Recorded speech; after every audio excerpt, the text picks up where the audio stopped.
তিনি একটি বেল পাতাতেই তুষ্ট। আসছে মহাশিবরাত্রি। বাস্তুমতে বেলপাতা এইভাবে ব্যবহার করলে অশুভ শক্তি দূর হয়ে সংসারে আসবে অর্থ ও সুখ শান্তি। জেনে নিন উপায়টা কি। বেল ফল বা শ্রীফলকে অত্যন্ত পবিত্র বলে মনে করা হয়। বেল গাছের পাতা বা বিল্বপত্র ছাড়া অসম্পূর্ণ আমাদের পুষ্পাঞ্জলি। বেলের ত্রিপত্রের সঙ্গে জড়িয়ে আছে কিছু বাস্তু টিপস, যেগুলি পালন না করলে সংসারের পক্ষে তা অমঙ্গলজনক।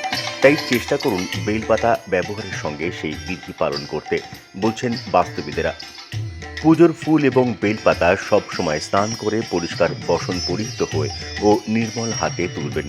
যে কোনো ফুল ফল পাতা তোলার আগে প্রণাম করে সেই বৃক্ষ দেবতার আশীর্বাদ চাওয়া প্রার্থনীয়। গাছ থেকে পাতা তোলার পর বেলপাতা ভালো করে ধুয়ে পরিষ্কার করে নেবেন। মহাদেবকে নিবেদন করার আগে বেলপাতার গায়ে চন্দনের স্পর্শে লিখুন ওম। তবে সপ্তাহের বিশেষ কিছু দিন এবং তিথিতে বেল্লপত্র তোলা নিষিদ্ধ। সোমবার, মকর সংক্রান্তি, পূর্ণিমা, অমাবস্যা, অষ্টমী ও নবমী তিথিতে বেলপাতা তুলবেন না।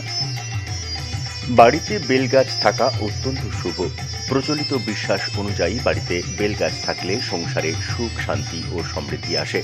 বাড়ি থেকে অশুভ শক্তি দূর হয়, লাভ করা যায় মা লক্ষ্মীর আশীর্বাদ। গৃহস্থ বাড়ির উত্তর পশ্চিম ও উত্তর দক্ষিণ দিকে বেলগাছ রোপণ করা সংসারের জন্য মঙ্গলজনক।